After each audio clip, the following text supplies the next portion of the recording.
हमारी खुदावंद यीशु की अंजील मुकद्दस मत्ती के मुताबिक उसका 9वां बाब 9 से 13 आया तक। और जब यीशु वहाँ से आगे बढ़ा तो एक शख्स को जिसका नाम मत्ती था महसूल की चौकी पर बैठे देखा और उससे कहा, मेरे पीछे हो ले। वो उठकर उसके पीछे हो लिया। और जब वो घर में खाना खाने बैठा तो देखो बहुत से मुहस्सल और गुनहगार आके यीशु और उसके शागिर्दों के साथ खाना खाने बैठे। फरीसियों ने ये देखकर उसके शागिर्दों से कहा, तुम्हारा उस्ताद मुहस्सलों और गुनहगारों के साथ क्यों खाता है? उसने ये सुनकर कहा कि तंदुरुस्तों को नहीं बल्कि बीमार को तबीब दरकार है। लेकिन तुम जाकर इसके मायने दरियाफ्त करो कि मैं कुर्बानी नहीं बल्कि रहम पसंद करता हूँ, क्योंकि मैं रास्तबाजों को नहीं बल्कि गुनहगारों को बुलाने आया हूँ। पाक कलाम के पढ़े और सुने जाने पर खुदावंद की बरकत हो, खुदा का शुक्र हो। अजीज दोस्तों, आलमगीर कलीसिया 21 सितंबर को मुकद्दस मत्ती अंजील नवीस की ईद मनाती है। मत्ती का मतलब खुदा का तोहफा है। आप खुदावंद यीशु मसीह के 12 रसूलों में से एक हैं जिनका ताल्लुक जलील से था। मुकद्दस मत्ती अपने पेशे की वजह से नापसंद किए जाते थे, इसलिए लोग आपको मुहस्सल कहकर पुकारते थे। लेकिन मुकद्दस मरकस और लूका अंजील नवीस उसे लावी के नाम से मुखातिब करते हैं। लावी मुहस्सल के बजाय बाइज्जत नाम था।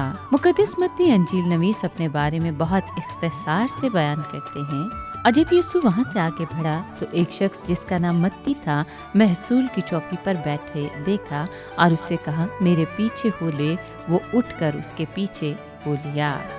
मुकद्दस मत्ती अपनी मुख्तसर रुदात में बताना चाहते हैं कि यीशु के ये अल्फाज मेरे पीछे हो ले उसका दिल और जिंदगी यकसर बदल कर रख देते हैं। अब वो एक मालिक को छोड़कर दूसरे मालिक यानी हकीकी मालिक की खिदमत का इंतखाब कर लेता है।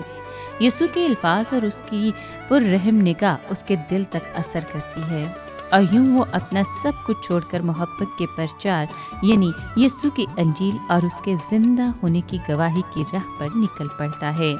मुकद्दस मत्ती की तब्दीली दर हकीकत मुहस्सल से रसूल बनना किसी मोजज़े से कम नहीं, बल्कि इसी तरह है जैसे यीशु मफलूज को शिफा अता करता है।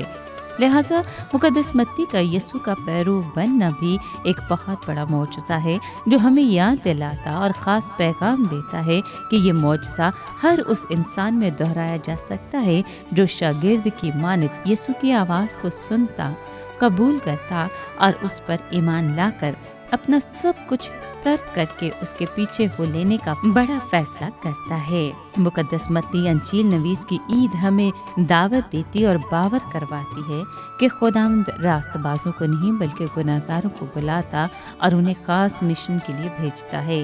जैसे कि उसने खुद फरमाया है कि मैं आया हूँ ताकि रास्तबाजों को नहीं बल्कि गुनहगारों को ढूंढूं और बचाऊं। नीज़ ये कि तंदुरुस्तों को नहीं बल्कि बीमारों को तबीब दरकार है। दुआ करें कि खुदा पाक मुकद्दस मत्ती अंजील नवीस की सिफारिशों से तमाम गुनाहगारों को ये फजल अता फरमाए कि वो उसकी माफ़ी और रहम पर भरोसा रखते हुए मुकद्दस मत्ती की तरह उसकी आवाज़ सुनकर उसके पीछे हो लें। आप सबको मुकद्दस मत्ती अंजील नवीस की ईद मुबारक हो।